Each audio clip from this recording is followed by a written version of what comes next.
Don't engage alone. We do this together.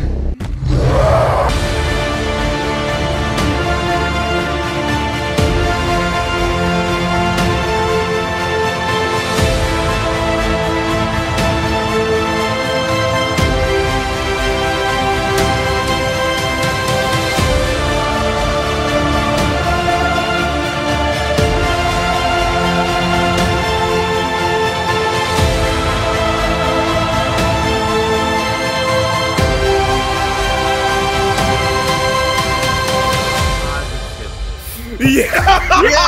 We got it! We got it! New 52 book. Somebody clip this one. Welcome to Under Two Capes, the premier podcast of Comics League. I am Jared, and I'm here with the Comics League crew. I got Taladia. What's up, dude?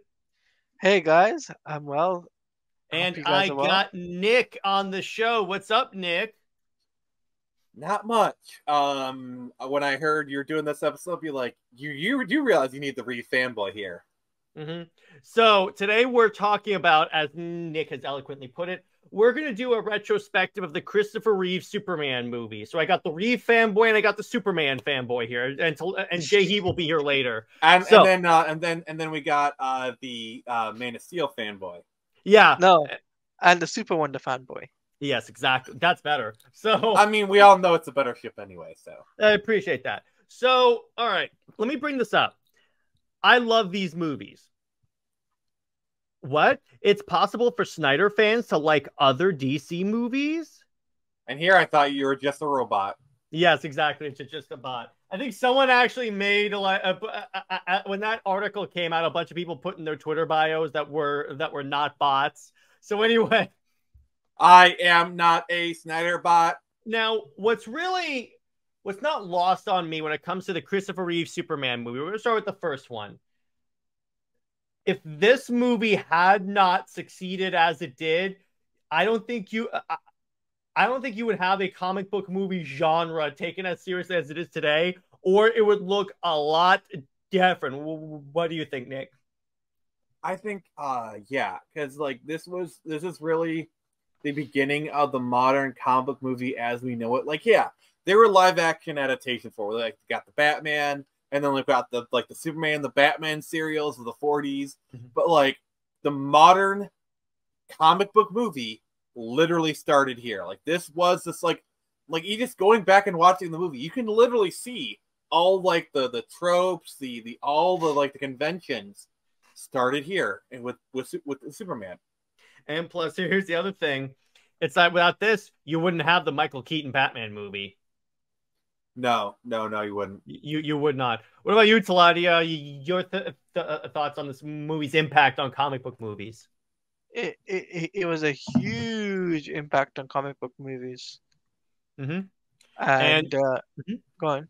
No, go ahead. Go ahead. I was going to say that like the Christoper Reeve film actually used to pop up on my TV every now and then, and that's what really got me started, like in terms of movies, Superman. Mm-hmm. Like, you know how big of a deal it was. Mm-hmm.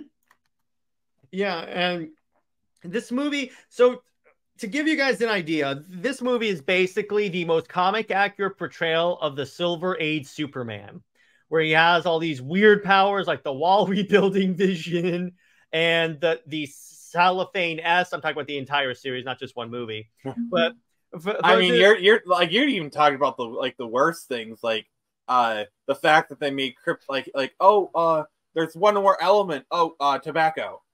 Yeah, but the thing is with these movies is that's what I want to say, because a lot of people say that this was the most true to comic Superman. Yeah, it was the version that came out at that time, which it's a perfect encapsulation of Silver Age Superman. Like I would say, it does get the gist of Superman's character 100% to a T, as does Man of Steel. I contend. I have to bring that up because people bring that up in the comments.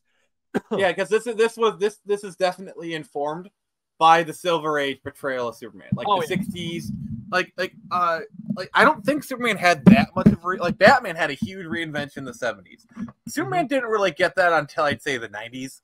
But like I would imagine the Superman comics of the 70s were like maybe had a little bit more of an edge.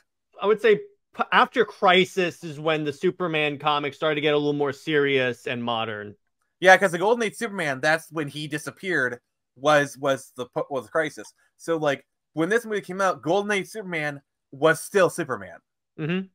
Yeah, and then you said, because it was all like one guy. This was the Superman that was dragging solar systems on a chain. That's the level of ridiculousness. That's why I excuse the level of BS-ery in these movies, because it was just reflecting what the comics were like. And you know what? I will say this: as much bravo to the people who made this movie, that they were able to perfectly encapsulate the comics. Because I gotta tell you this, as a comic book fan, that's rare. What's up, Nick?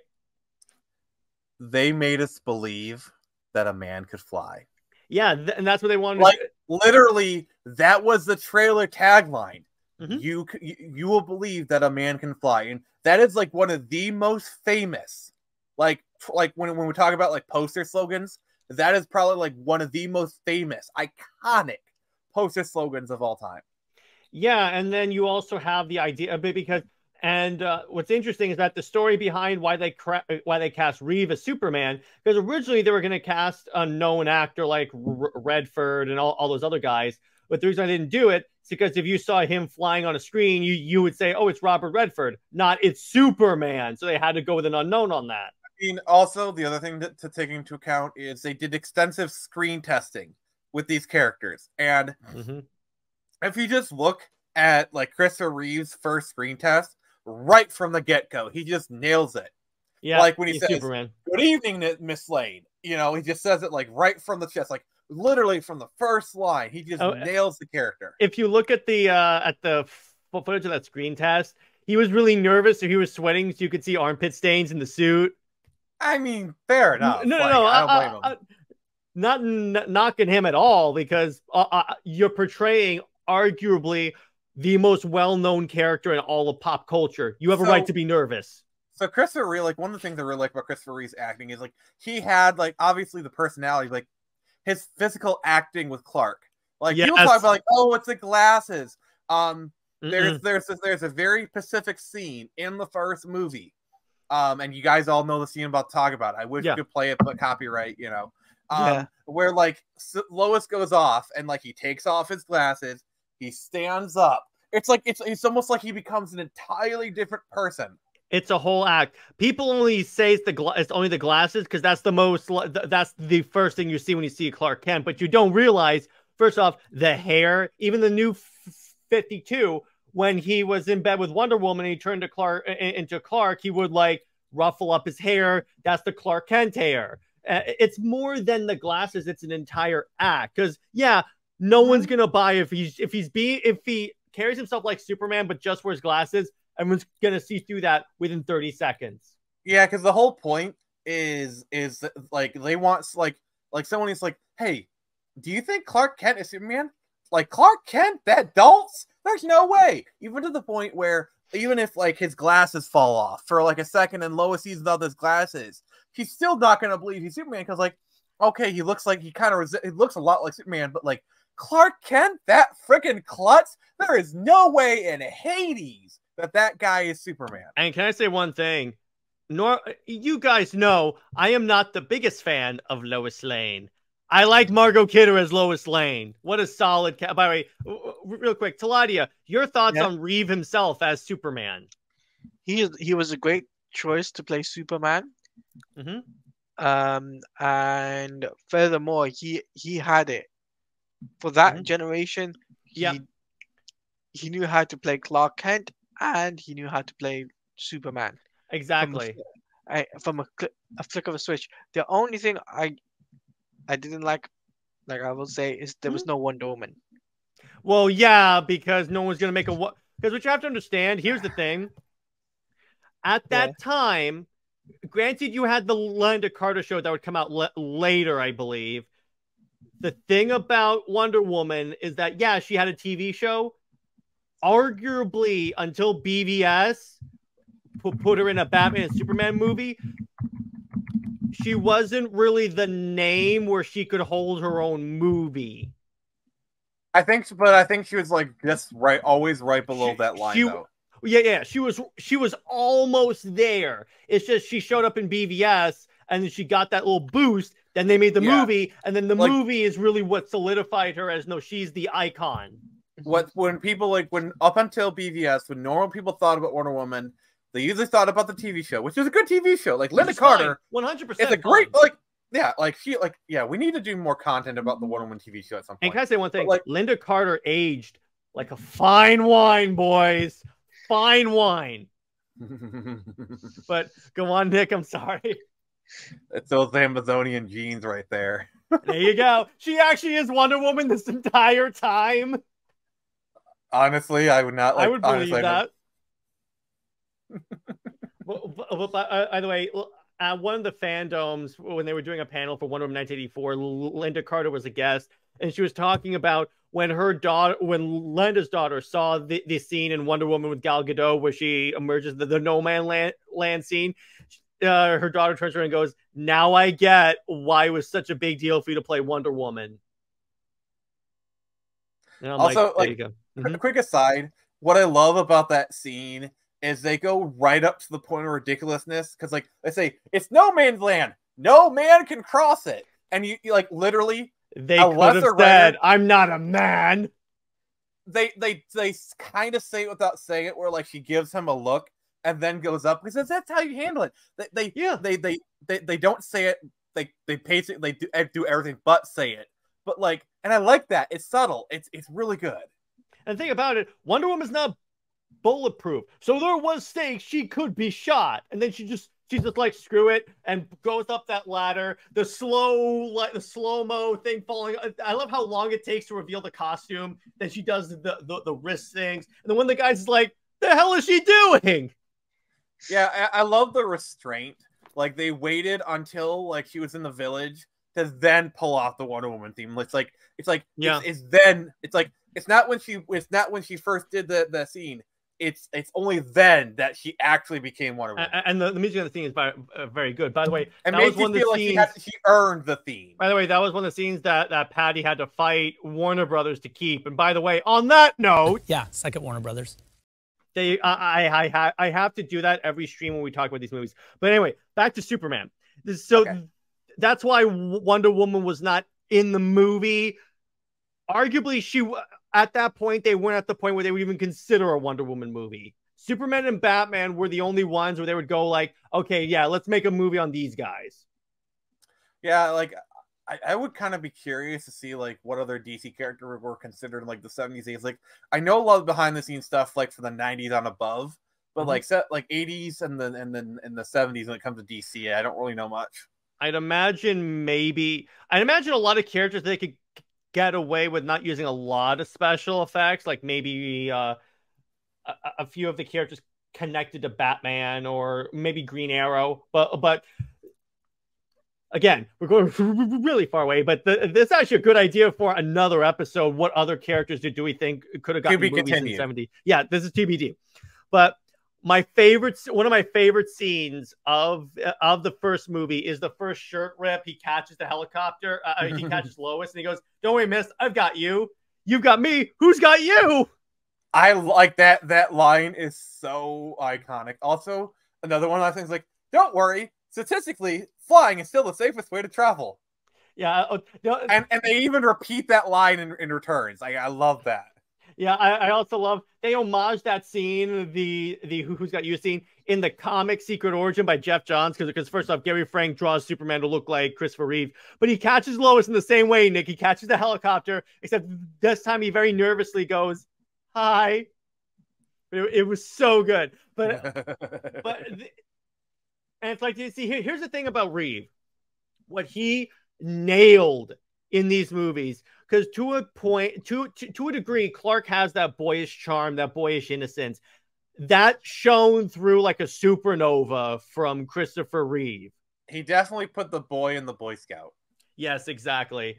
And it's so moving on, do you guys want to do this movie by movie, or do you just want to talk about them in general? Well, there's one glaring omission that we haven't talked about. Gene Hackman and his portrayal of Lex Luthor. like he was a very offbeat Mhm. Lex Luthor. Like it is in no way like the classic Lex Luthor portrayal. It's a very kind of Gene Hackman-esque performance, and he does kind of hack it up a little bit. I was about to say that, Nick. Well done. Like my favorite line in the entire movie is Superman busts down the door, and without a beat, he says, "It's open, come in." Like it's just such great comedic timing. That's like one of my favorite moment in the entire movie. To Taladio, your thoughts on Hackman as Luthor? Hackman, Luthor was he was a good choice to play Lex Luthor. I find his portrayal first movie. I find it interesting that he was bold, right? He went bold for the film, but then later on he had hair. I was just like, wait, isn't this supposed to be bold? I mean, Luthor has been shown to wear wigs, so that's like that's not too far he off. has. But the other thing that I kind of dug was it's kind of funny if you guys watch the Inside of You podcast where James Gunn was on. Remember when he like blasted a version of Lex Luthor and everyone thought he was talking about Eisenberg, but it turns out he was talking about Gene Hackman. Wait, who said that? James Gunn. Oh, you mean with the guy with bad taste in movies? Yeah, exactly. He was on the. Oh yeah, remember what? So recently, How the frick do you call Batman Begins a bad movie? Like, come on. Or Batman 1989. I get that they weren't your, and you're the. I get that these are 12-year-old comments, but it's like, I get that you can have your own opinions, but his whole opinion on that, I looked at the statements were like, you only like that because you're nostalgic for it, and I'm like, well, that's toxic as hell. See, I'm not nostalgic for 89. I still love that movie.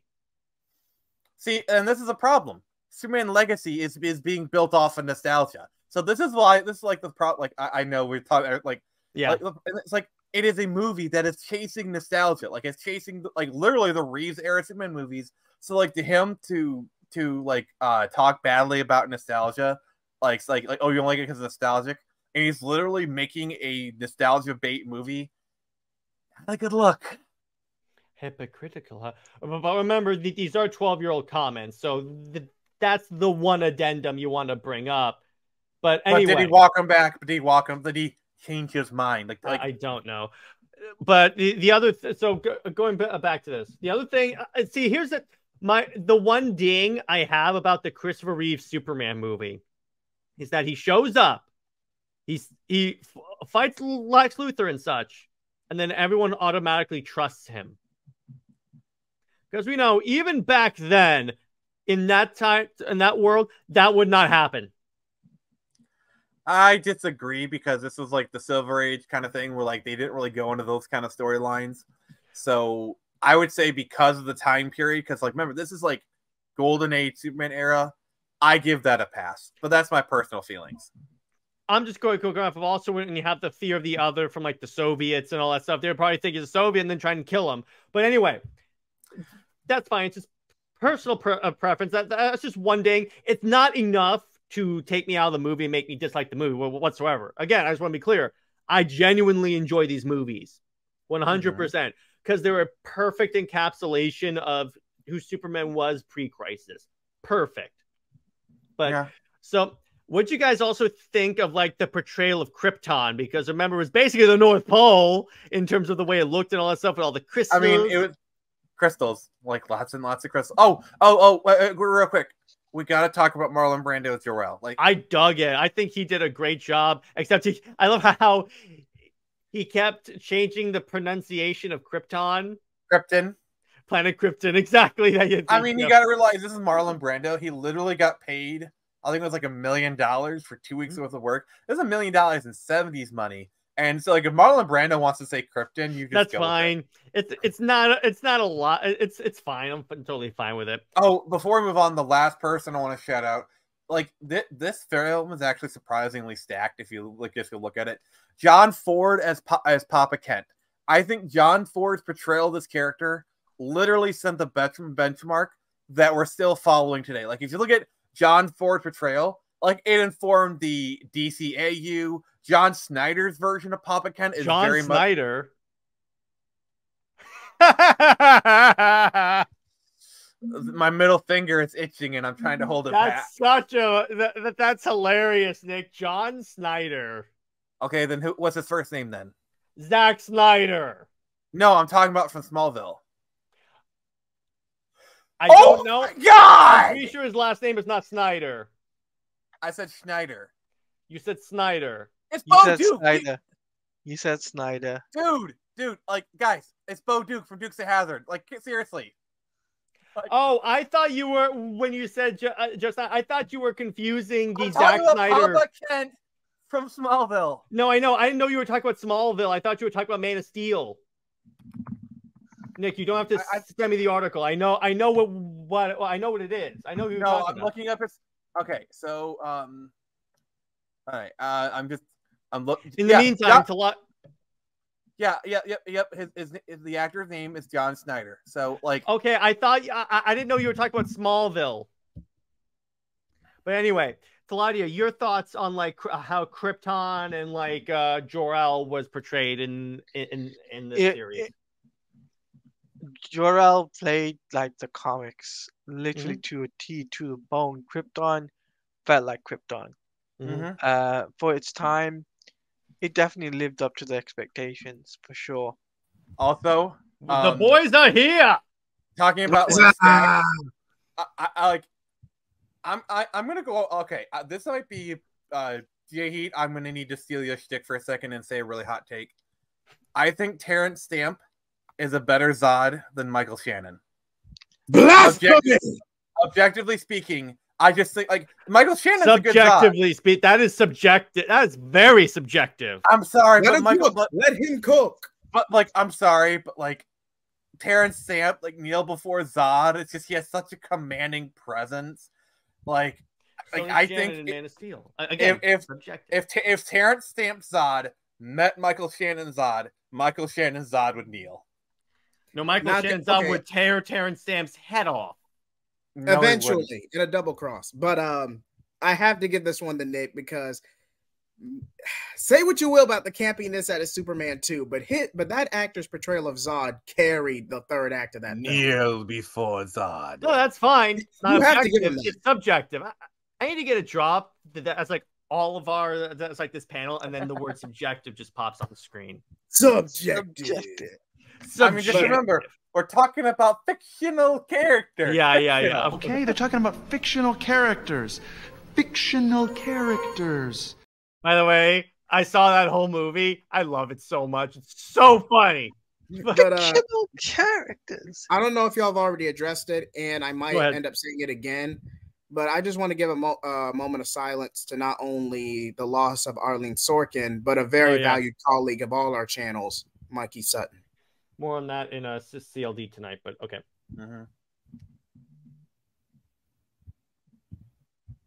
Okay, so J-Heat, since you just came in, your thoughts on like the Christoper Reeve Superman movies?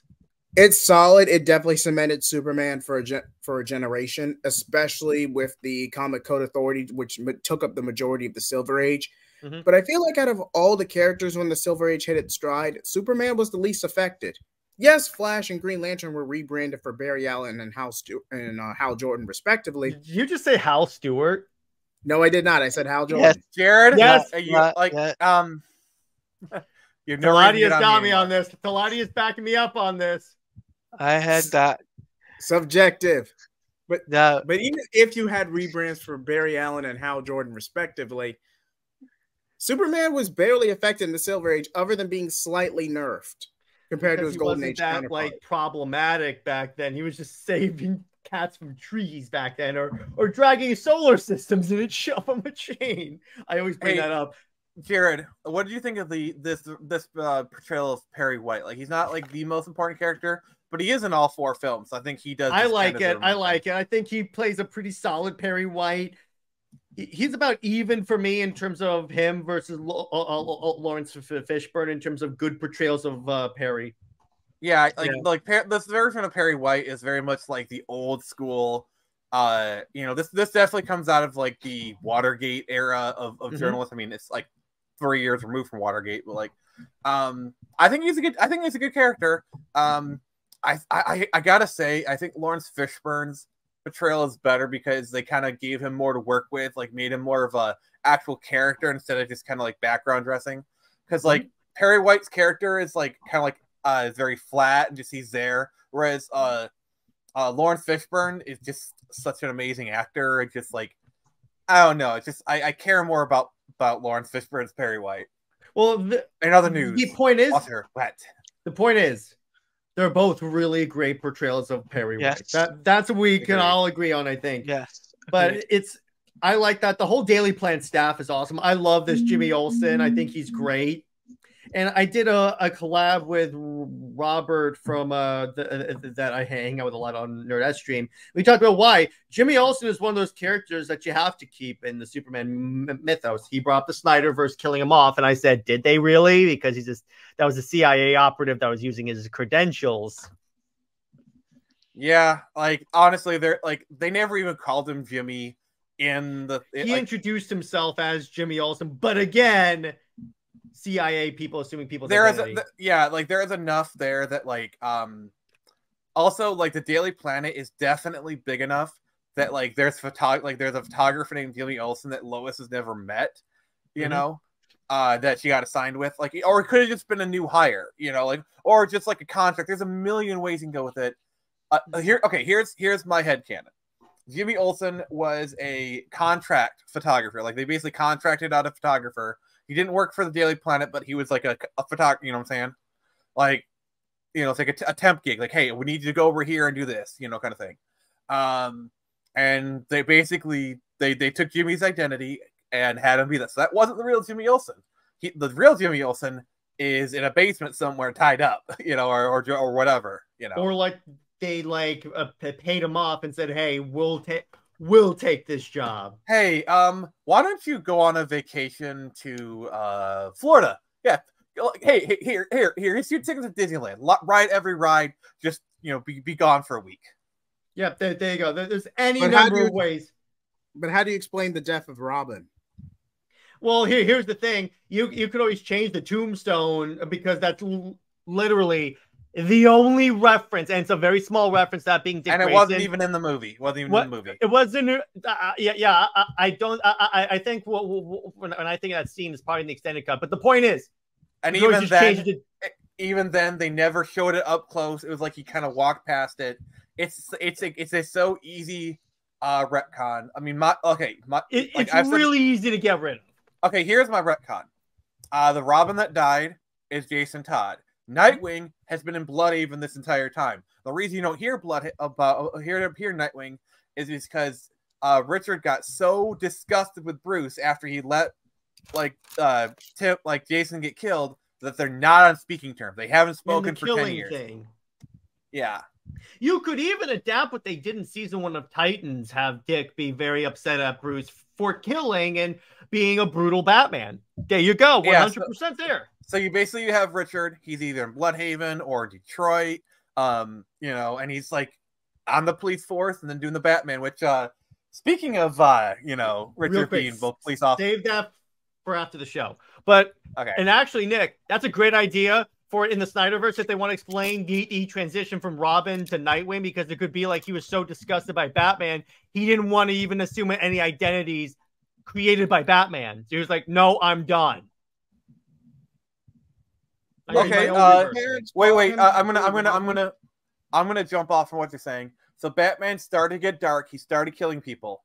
So basically, he left not only Batman, but he left the Robin identity behind. Yeah. And so, because like Jason was always the rebound Robin. He always was. The rebound Robin. I mean, if you look at it, it makes sense. That could be the call sign. And it's kind of like how Tim was Red Robin. Jason's rebound Robin. Wait, wouldn't that role follow more Stephanie Brown if we're counting those 3 weeks? Kind of. The point is, basically, Stephanie Brown is like Tim Drake left, and he's like, "Oh, hey, if you need a Robin, here's my girlfriend." You know. Yeah, I'm reading that in War Drums. Batman War Games. Jared, you need to read War Drums. That's like what takes place right before War Games. It details the whole lead up to that. It's included. I think it's included in the trade that I have. So I'm reading that. The point is that's very familiar because Stephanie Brown became Robin and is Robin right now at the point that I'm reading. It's really good. Yeah, but that's a bit of a spoiler, don't you think? Yeah, exactly. Okay, but the point is, the Robin thing and the Perry and the Jimmy Olsen thing is 100% easily changed. It's not even like outside the realm of like, I'm not sure I buy that. But the point is, going back to this, so you have a fantastic Jimmy Olsen who has great chemistry with Clark. That's kind of key here. Now, what do you guys think of the suit? I'll start with Taladia. The suit looks top tier, right? It brings the comic to life, right? And it pops out. It stands out, and it has the yellow S symbol at the back, which, by the way, I wanted for a Man of Steel. I wanted the yellow S symbol at the back, but I never put it on. You know what I would have taken is to Taladia. Remember New 52 Superman had a black S on the back of his cape? Yeah. I would have dug that. I would have done that too. Yeah, that's the one thing I would have liked to. I agree with you. I would have liked to see like something on the cape. I'm fine. I still love the Man of Steel suit, and I do to a degree. I like this. The trunks still bother me, but that's just a general Superman thing. It's not that much on like this movie. But honestly, they didn't really start ditching the trunks until the 2000s. So like you're about 20 years too early with that criticism. Yeah, so I'm like, I'm approaching this as someone that grew up when I grew up. But the point is, yeah, I agree with you. I like it because it feels like the Superman of the time. That's what I'm going to say on that. Yeah. So Nick, my thing is, thoughts? So a lot of this movie, you kind of need to put yourself up with, like, view it with the lens of the time. Like, you need to kind of, like, if you're viewing it with a modern lens, yes, some of the stuff is outdated, but I think largely the movie holds up. Viewed with a modern lens, the movie is a bit chintzy. I'll admit my bias here. I grew up with this movie. It's one of my favorite movies of all time. So like, I'm hella biased in this one. But like, I encourage people to view it with, like, for example, Jared doesn't like the trunks, but like, of that time, not only did you have the trunks, but you also had the bulge, was kind of also another key part of Superman. Oh God, the super bulge. Let's just say, don't do it, Nick. Reeves' wardrobe included 3 pairs of socks. We are so demonetized. Nick, we're not even monetized yet, so we don't have to worry about that. But I mean, the suit works. Again, everything in this movie works for the time period it came out in, which I'm fine with it because it's a fantastic example of what Superman was like back then. 100% fine with that. Jay Heat, your thoughts on the suit? Well, first off, the suit is solid, especially if you're going for a comic golden age, silver age aesthetic. This movie is solid for what it is. Lois Lane doesn't make too much of a Karen out of herself. This Clark is a lot smarter. Sorry, I'm trying to get as many My Adventures of Superman digs out of the way. No, but Jay Heat, before you came in, I mentioned about, even though I don't like Lois Lane, this Lois Lane I like. Oh yeah, this was a solid. I forget the actress's name, but this was a solid. Margot Kidder. Margot She's not abrasive. Isn't it kind of funny when Lois is actually written like a tolerable character? She's likable. Now, to be fair, that version of Lois wasn't given a whole lot to do. She's just there to swoon over Superman, figure out that he's Clark in the 3rd act, and then 3rd movie. Oh, 3rd. Second. The second. Oh yeah, movie 2. That was Superman also 2. like. Oh no! I was about to say something, but I'll save that for when we get to the second movie. Yeah, but overall, again, this movie is the reason why Warner Brothers was like, you know what? Let's start making more movies about our characters than we got, like Batman stuff. But anyway, going to Superman 2. All right. By the way, I have not watched the Donner cut, so I'm approaching this with watching the regular theatrical version of the movie. To be fair, I haven't seen the Donner cut either, so you know it's fine. We should review it sometime on the show. That'd be fun for a movie night. Interesting. But so I like. By the way, I like how they set up the villain for this in the beginning of movie 1, because they show Zod and his dissidents being sensitive. And one day, your ass. Yeah. I freaking love that because it's a good way of bringing things #full circle.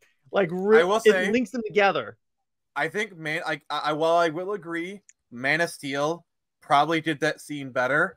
This, like, the scene we got in that first movie is still really good. It's still really cool. I like it. The whole mirror dimension thing, that was the Phantom Zone, but still, I still dug it. And then he gets out, that they fly, and then I like Zod easily overtaking the United States and like hanging out in the White House. He like this is the one thing I know from the Donner cut. He heat visions his head onto Mount Rushmore. I dig that. I like that a lot because it shows how vain Zod is. Because he would totally do that. Also, like the fight between Zod and Superman, it holds up. Like it's a bit. It's a bit chintzy, but like it's actually not bad even by modern standards. But like, just imagine for the time they did that. And I will say, my proudest moment, I was on Nerdette stream talking about superheroes killing, and I brought up Superman kills in this movie, and they say, wait, let me finish.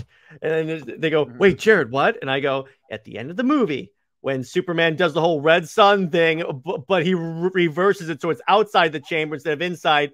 He depowers all like Zod and his crew. First, he crushes Zod's hand. Then, with super strength, punches him into a wall. Yeah, he's dead. Also, not only does he kill in this movie, he fricks.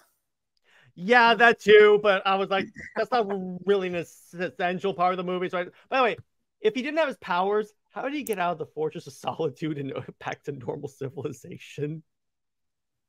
Because he's depowered by that point.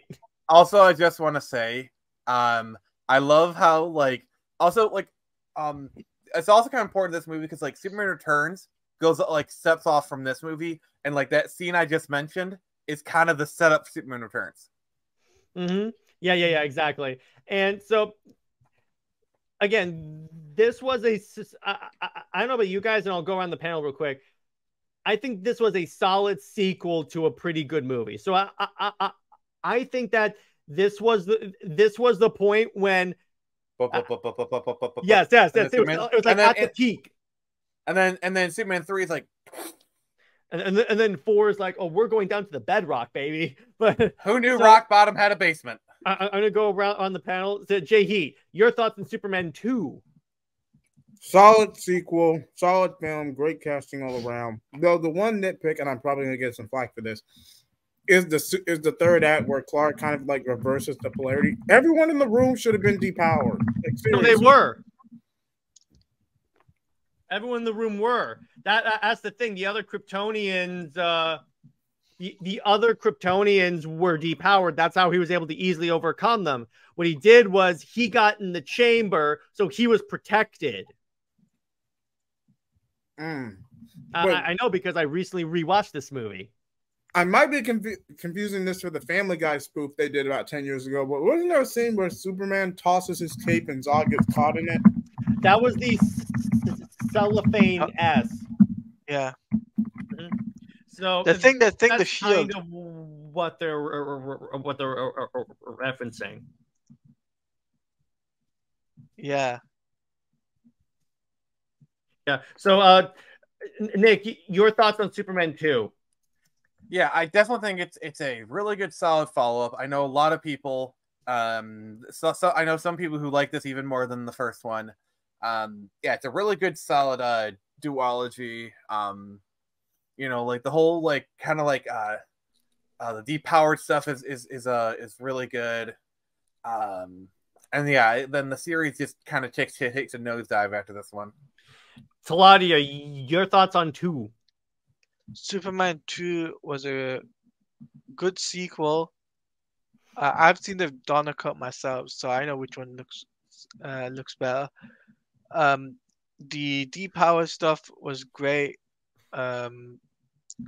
Obviously, this was leading into Superman Returns, so I really dug that.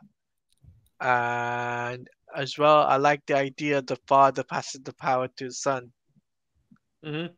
And I will say, I got to bring this up. This was the best use of the Superman theme because first off, that theme is awesome because it says Superman and the song goes, but I just love it. He crushes Zod's hand and then it starts, and I swear, coming at this from a post-Snyder Cut world, I could imagine Christopher Reeves going, not impressed.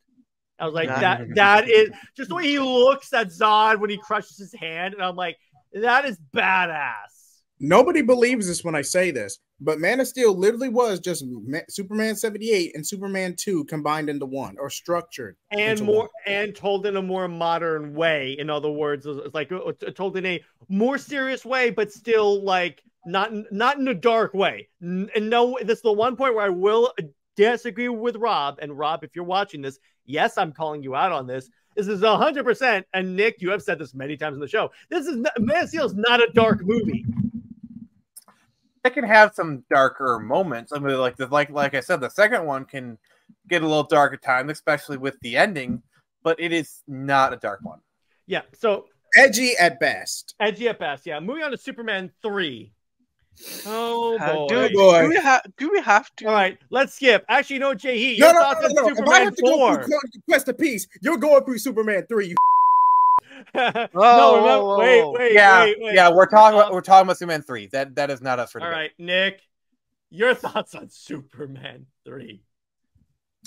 Crap, mega crap. But no. It's just so bad. Like, who the frick thought hiring Richard Pryor was a good idea? He's a good comedian, but like he is just not a good actor. The one bright spot, like Annette O'Toole, who plays Lana in this one, who would go on to play Clark's mom in Smallville. So I want to point it out. She does a really good job, and like the whole. They kind of do like a version of Red Kryptonite. Like they don't call it Red Kryptonite, but it pretty much acts like it. Where Clark goes evil. I don't know. You know, I just realized it's kind of like Superman Red and Superman Blue. Right, Jay? It's kind of like that. Get out. Get the frick out. It's kind of like that. One half is the a-hole Superman. Get him out. My own show. I'm not getting out. I'm not going anywhere. But like that's kind of what it is. It's an interesting idea. It's just executed so badly. Oh dear God. Also, the more you watch these movies, like the more it's like, oh yeah, they reference this scene, like, the scene from Superman and Lois, where he's like in the bar, like in the restaurant, and he like beats up that guy. That's a reference to a scene from this movie. You know? Yeah, that's why whenever anyone on Twitter calls out like, why does Superman destroy that dude's truck? You were fine with him beating up someone in with his full powers, mind you, in Superman 2. Also, I just want to note, they also do an homage to this moment in Supergirl. Like there's an episode where Supergirl kind of goes evil and whatnot, like with the peanuts in the bar. Like they actually reference that in Supergirl. So just giving that a shout out. I like that. But like, I don't know. It's just this is also comes from an era where it's like, oh, computers can do anything. Like, really, like it's just like, oh, it's like just like, oh, the computer has a mind of its own. All of a sudden, it's a robot body, and now it's a woman for some reason. Nick, remember when that dude is firing anti-aircraft guns at Superman, and it turns into a Superman video game? Please don't remind me of the Superman video game, please. So skipping through. So I think we're done with 3. This is one of the worst of the series. I say one of them because we're approaching Jay Heat's favorite intro entry into the series. Jared, we need to embark on a quest for peace. So this is the movie where Superman. Okay, here's how Superman gets rid of nukes, as opposed to in Justice League the cartoon where he just walked around and heat visioned the warheads. He put them in a giant net and threw a bunch of nuclear bombs into the sun. Is that a bad idea? Because I thought it would be a good idea. Like, educate me, please. And then the best part was, then Lex Luthor puts somehow gets like a crop of Superman's hair, then launches that into the sun. Radioactive Man emerges, who's just Superman with really long nails like Deathstrike from X-Men, only less cool. And the voice of Gene Hackman. And the voice of Gene Hackman. And then you have this destroy Superman now. Which is totally like did that totally not because the actor probably can't speak English very well. Mm-hmm. And then it's you have that really bad CGI fight. Yeah, the reuse of the same flight animation. It's really, I'm just like, is Quest this the for one? Peace? Yeah, Quest for Peace was one of those cash grabs that never should be seen the light of day. Mm-hmm. Yeah, like a lot of the explanations can be kind of chalked up to this one actually came out a lot later than the other ones. Like this one came out in like 1989. Like remember the first one came out in 1977. Like they made the first three kind of right at the other. This one Christoper Reeve actually co-penned this movie. Like he actually has a writing credit in this movie. Mm-hmm. And like they didn't want to do this movie, but they kind of did it anyway. So like this, like, yeah, it just reeks of Monday morning kind of whatever. Wouldn't be the first time a vanity project went horribly wrong. Yeah, so I would say the less said about Superman 4, the better. Now, by the way, I'm going to talk about this. Hang on real quick. There's one more movie I want to add on to this continuity because technically it exists. It's part of this continuity. I know we're going. Superman Returns. Which, by the way, I still maintain is a criminally underrated Superman movie. Supergirl? Although no. I'm technically Supergirl does take place in the continuity. I'm saying for Superman. Okay, which is worse, Quest for Peace or Supergirl? I haven't seen Supergirl. From what I understand, Supergirl, while not the best movie, is still infinitely better than 4. I gotta watch Supergirl. But anyway, my one issue with the Superman Returns, I think that the S on the suit is a little small. I prefer it more when it covers his entire chest. That's just me. I mean, the thing is with that one is it was definitely in the era of like we need to make things modern, and so like I think that S is like a little bit overly modern because they're trying to do like a 3D kind of thing. I did like the homage to Action Comics #1 in this movie. I was like, I see what you're doing, Bryan Singer, which is the one time I'm going to say your name on the podcast. Go, Jahid. What did you say that name? Mm-hmm. But okay, granted, Superman Returns not that bad. It's just you had too many factors with this movie. You had two generations. You had those who actually grew up and were nostalgic for the main films. This was the first film after Quest for Peace, and a whole new generation of DC fans was coming up since then in that 15 to 20 year gap. I will say a lot. Like I'm the second generation of those, and the thing is, a lot of those kids, like they were raised on the VHS tapes of Superman. Like the parents showed them, and so this was the first time in that continuity. So like even if you had people who were fans of Superman movies, they never saw it in theaters, but they saw it like on TV or that kind of stuff. So like there is a bit of a detachment, but I will say like there is some love for it. I remember when this came out. At that time, I was already like I'd long since seen the movies and I liked them. I thought the movie was fine. Like I liked it. I didn't hate it. Here's the other thing.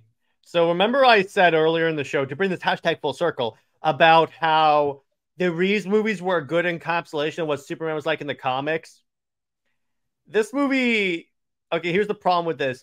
This is post-Infinite. This is around the time of Infinite Crisis Superman. I'm like, no, he is not the Reeves Superman at this point. I guess you could say the film had a real identity crisis. Get him nice. out. No. That was a good pun. I'll allow that. That was a good pun. Because here's the thing. Let me elaborate. Like this film is trying to have its foot in too many ponds. Like it's trying to be the Reeves era. Like it's trying to be like evoke that Silver Age, Golden Age kind of nostalgia. But it's also trying to be modern. Like it has modern storylines, modern acting. Like literally there's a line where she says, "Oh, I've done Superman so many times." It's like, wait, like writing, like it's just like that they would have never done that kind of joke in the Reeves movies. So it just kind of has like this kind of like I feel like this film really struggles with knowing what it wants to be. That's why I say you can't go heavy into the nostalgia bit, because here's the thing. Modern Superman, it's now getting more to the point where Man of Steel is seen as a pretty good Superman movie, thank God. and people still have the Henry Cavill portrayal of Superman in their heads, you can't just go complete opposite of them suddenly. What's up, Nick? I will say the only Superman adaptation that has done a beautiful job of like riding that line between modern and like the nostalgia is Superman and Lois. I feel like that is probably the only show that really seems to like do the best of both worlds. It is both a modern show, but it feels older, like the way it portrays the characters and the situations, but it's also modern. I feel like it rides that line beautifully. 110% agree, Nick. 110%. What's up, Jay? I'd argue Lois and Clark. Now, granted, Lois and Clark was basically just a hype-up show for where they get married in the comics. But even then, that was a pretty solid balance, too. The character work, what little action scene. Wait, you didn't watch it? I still haven't watched that show yet. I want to. It's Get on the frick out. I watched that as a kid. Show. Superman and Lois was my Superman as a kid.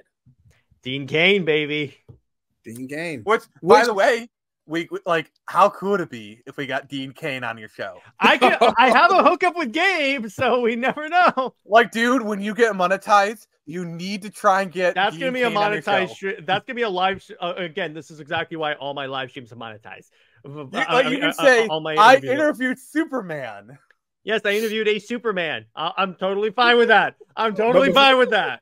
But before we move forward, which would you rather watch on my private chat? Which would you rather watch?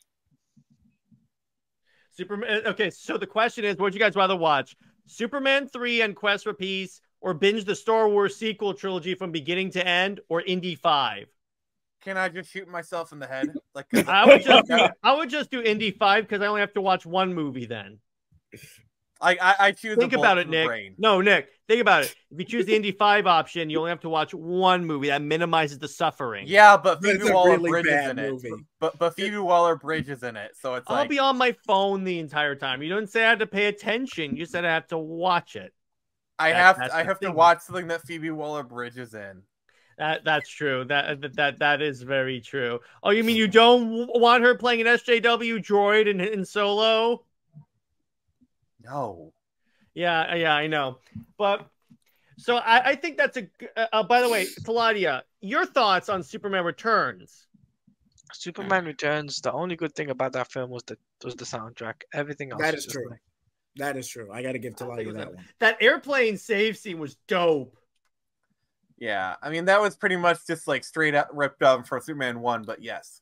And again, I had the video game for this, and I always maintain, no matter your opinions on the overall game, the way they handled you being invincible as Superman is a way to get around the whole, oh, Superman's invulnerable. How are we going to put in challenge? Make the city his health bar. Yeah, and I will say, the plot by Lex Luthor, I think is chef kiss. Like, he's doing a real estate land grab, trying to clear his own real estate that is right in line with like the classic era, but it's updated and modern. So like, I definitely, give them props. Like I don't think they executed it the best, but like the idea was super solid. I love when he puts the crystal in the train set and his assistant's like, wow, that's really something, Lex. Wait for it. Wow, that's really something, Lex. I love that. Also, I just want to give a little trivia. So, in the beginning when he's like trying to get that old lady's money, that old lady is Noah Neal. That is the Lois from the George Reeve Superman. Wow. Yeah, like this is what I love about Superman movies. Like the Superman movies are always really great about bringing back older Superman actors. Like there's this whole entire legacy of like older Superman, like the bridge of this generation. Yeah, that old lady is Noah Neal. Like that is like the Lois from the Reeves movie, from the Reeves show, from the show, George Reeves show. Yeah, that's really cool. I didn't know that. That's dope. I love that. But and again, overall, I still enjoy the first two Reeves movies more than Returns. The only thing I'm like against is people saying this is a horrible movie because it's not. Now, it may not have been what you wanted. Fan expectation can be a headache. Oh, like because Man I of know Steel. I'll admit, Man of Steel did not get a fair shake either. I will concede that to you, Jared. No. I'm just bringing that up for the fine people at home. Be that as it may, I feel like Superman Returns had more of a battle because it's not just fan expectation. You had the casual movie-going audience as well, and a complete generation gap. Mm-hmm. They had much more of a high hill to follow. The fight, like I will say, it's like I said, it's not. I don't feel like it's not as big of a generation gap as you guys are kind of making it out to be. Because like I think a lot of people were like me, were raised in the movies, but like I will say, because I'm the second generation, I'm the the very people you talk about, and I feel like there is a bit of a disconnect, but it's not as big as you guys are saying. But I totally get. But you guys are still on the money, I'd say. Yeah. Also, check leak chat. I posted a picture. Oh, nice. Wait a second. Nice. I'm going to share this. Hang on. That is Brandon and Ralph. Wait. Don't say what the picture is yet, Nick. I want to share it first. Let me do this. Hang on. And for those of you on the audio, go to YouTube to find all of our shared images.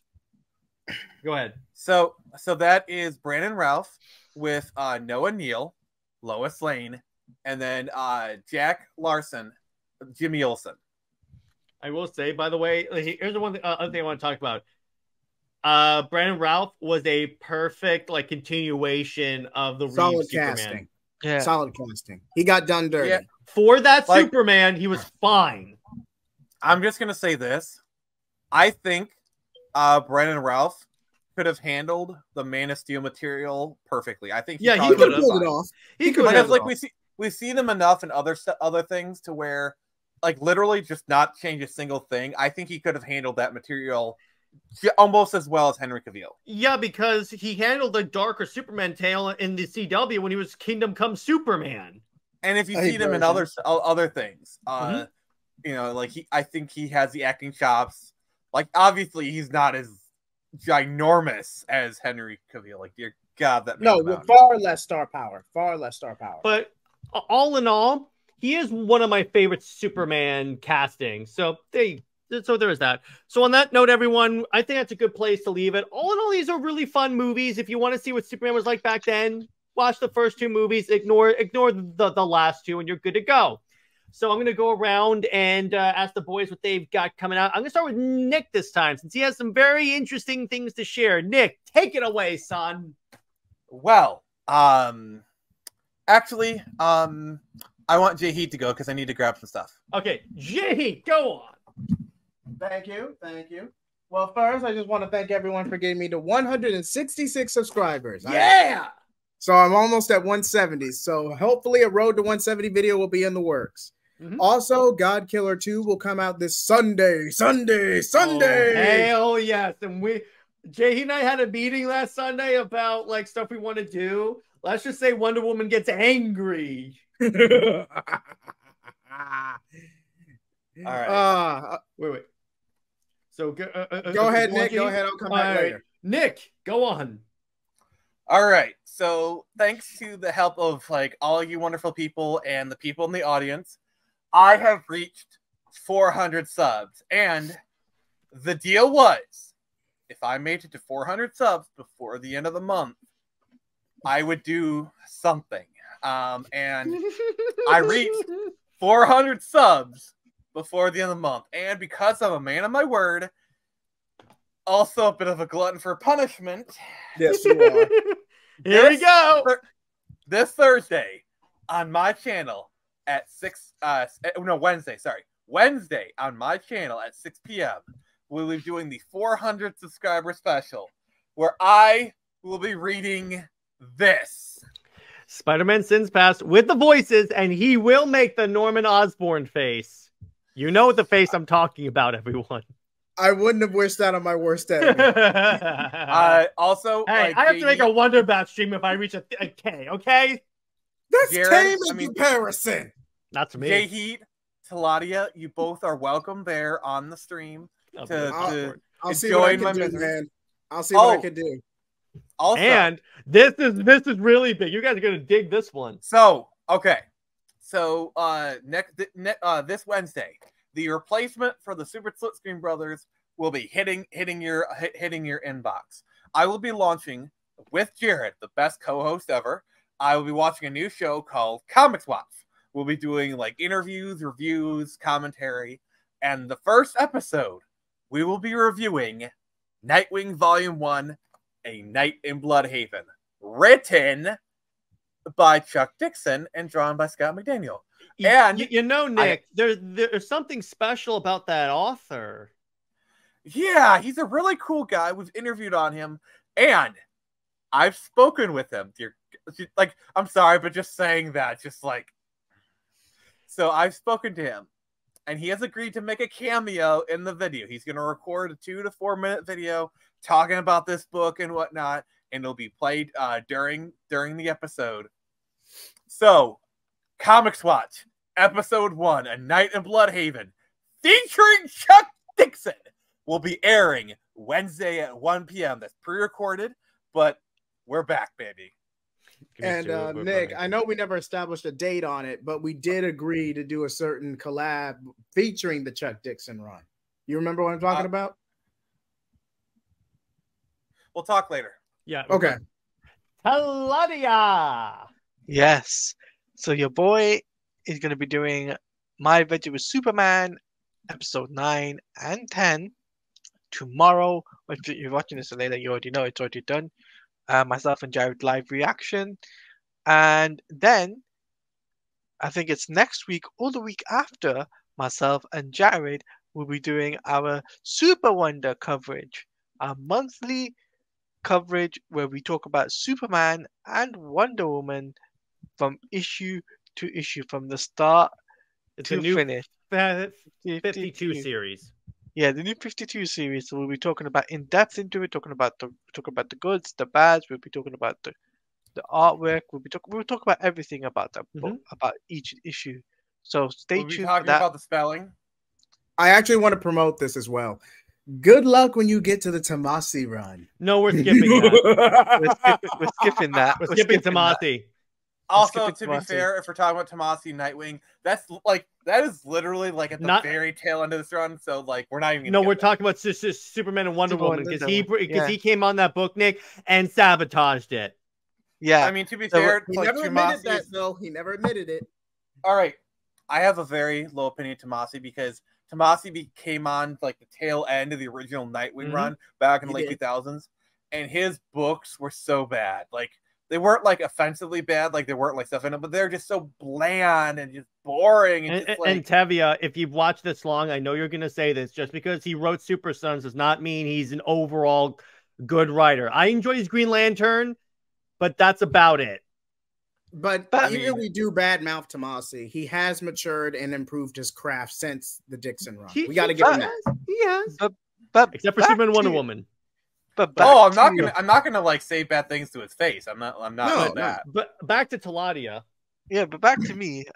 Superman, Wonder Woman. We're gonna start that maybe next week or the week after. I gotta speak to Jared about that off stream, and also, Spider-Man 2, gameplay will be happening October 20th. Nice. Live on YouTube and on Kick. So be excited. It's going to be, not premiering, it'll be live streamed at midnight UK time, BST. We'll be live streaming it, and I'm sure the boys will probably want to. Also, I'm just going to say this: if there is not a moment in Spider-Man 2 where it's like, shocker, I'll take you to the end of the earth. If there is not that moment, I will burn down the studio. Please don't worry. We are People going at to Comics edit League. I just want to be clear. FBI guy watching us through a webcam. He is joking. So I do want to bring up what we can do also when the story it comes out. We can watch all the cutscenes or play the game, and then have a stream where we talk about the story of the game and everything like that. Yes, what I'll do is I'm gonna wait until Nick finishes off his run for Marvel Spider-Man, because hopefully he'll finish it off by the October 20th, and then he can. Well, no, I'm gonna talk about this off stream, guys. Talk about this off stream, guys. Okay, Yeah, because we got an hour before CLP at the time of this recording. So anyway, but yeah, between Marvel Spider-Man 2 and also Road to Batman, Road to Suicide Squad Kill the Justice League, which will be done on Kick. So stay tuned for that. And I'll pass it over to Nick. Not Nick, I mean Jared. So for me, on Monday, I have episode 4 of Super Wonder Legacy. My God, you guys have been responding to this series, and Britt and I really appreciate it. We're getting 400 views on average for each episode, and that's huge. So this episode, we're going to be rewriting comic stories into Super Wonder stories. So Britt and I chose a couple of stories, and then we're going to rewrite, even if they didn't really have any Super Wonder content, we're going to write them in. Like for me, I'm covering Doomsday Clock, Injustice, I Will Fix It, the Snyderverse, and Justice League, The Last Ride. What's up, Nick? So you're saying it's not just doing wonderful, it's doing super wonderful. Yeah, we're going to make them be super wonderful. There you go. A new direction. Jared, if you want to talk about rewriting, you need to rewrite certain episodes of Justice League. Oh, yeah, 100%. I could actually do that. That would actually work really well. Hey, go ahead. I'm sure Paul Dini will have a good laugh. I can just say I'm just rewriting the Bruce Timm parts. Yeah. So that rewrite the one where Wonder Woman's a bodyguard and had okay. The one in Europe. I don't know what you're talking about. Edit this out. Edit this out. If you know what he's talking Nick, about, Nick, the one that has Talk after stream. Okay, so on that note, because I have to wrap up. Hang on. So, and then next week's Under Two Capes, we are gonna we'll do an episode talking about what other characters we think could have existed in the Christoper Reeve Superman universe. I think that's a fun little extension from this week's episode. Yes. At the time of this uploading tonight is again, this is going up on a Saturday. Movie night is going to be the Iron Giant Superman. So we're going to be talking about that one because we're starting Sci-Fi September.